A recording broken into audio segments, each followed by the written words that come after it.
Explore the Northeast. নমস্কাৰ আজি এক এডভেঞ্চাৰ স্পৰ্টছৰ কথা আলোচনা কৰিবলৈ আগবাঢ়ি আহিছোঁ বাইক ৰেলী হয় এখন বাইক এজন যুৱকৰ কাৰণে এটা সপোন হ'ব পাৰে কোনোবাই এখন বাইক ল'বৰ কাৰণে বহুত পৰিকল্পনা কৰে আৰু বাইক লোৱাৰ পিছত বাইক চলোৱা এটা বহুতৰ কাৰণে ফেশ্বন বহুতৰ কাৰণে উপাৰ্জনৰ স্থলী আৰু আমি এই বাইক চালনাটোকে স্পৰ্টছ বাইক ৰাইডাৰ্ছ এই দুঃসাহসিক ক্ৰীড়াক এক অনন্য মাত্ৰা প্ৰদান কৰি পেলাই এক সুকীয়া দিশ এটালৈ আমি আগবাঢ়িব বিচাৰিছোঁ আমি আমাৰ সতীৰ্থসকল বিভিন্ন ঠাইত থাকোঁ অসমৰ বিভিন্ন ঠাইত উত্তৰ পূৰ্বাঞ্চলৰ অন্য ৰাজ্যসমূহত আমাৰ কিছুমান সতীৰ্থ আছে সেই সতীৰ্থসকলৰ মাজত এক সমন্বয় গঢ়াৰ আমাৰ এক উদ্দেশ্য এক বাইক চালনাৰ অভিযানৰ মাধ্যমেদি আমি কেইজনমানে আচলতে এটা পৰিকল্পনাই কৰিছিলোঁ মটৰচাইকেল চলাই এক ভ্ৰমণসূচী তৈয়াৰ কৰিছিলোঁ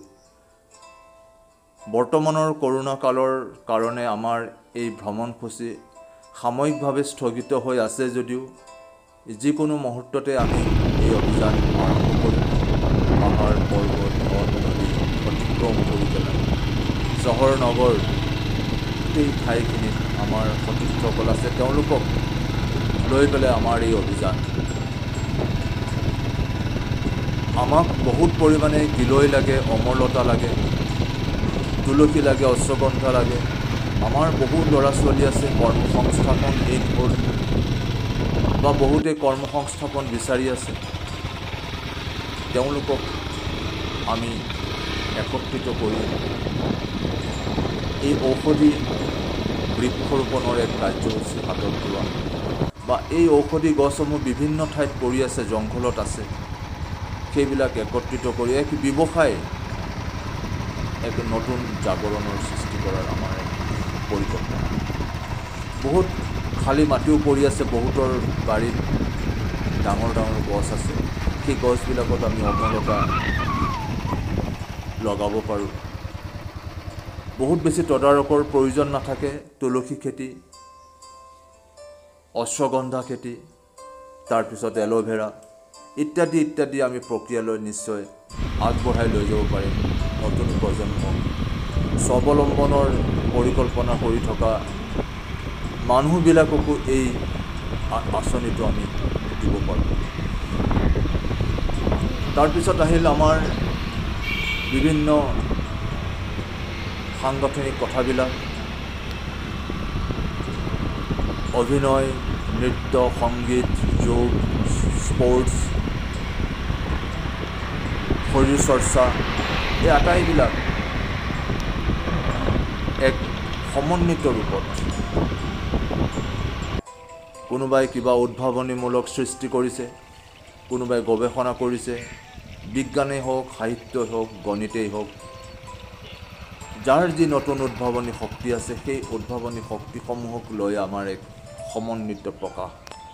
এয়া এক প্ৰচেষ্টা এয়া এক অভিযান এক পৰিকল্পনাটো আমি নিশ্চয় কৰিব পাৰোঁ আৰু পৰিকল্পনাক সাকাৰ ৰূপ দিবৰ কাৰণে বহুত বেছি অৰ্থ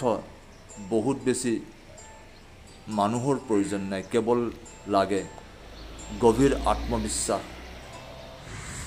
এক সুনিৰ্দিষ্ট লক্ষ্য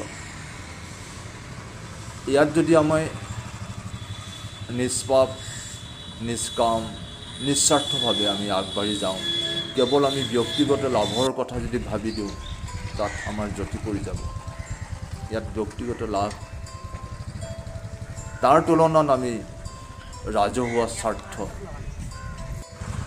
মানুহৰ স্বাৰ্থ নতুন প্ৰজন্মৰ হকে আমি এই কাম কৰিবলৈ আগবাঢ়িছোঁ। লগে লগে সৌন্দৰ্যৰ ক্ষুধা প্ৰাণ, সৌন্দৰ্য নৰ্থ ইষ্ট,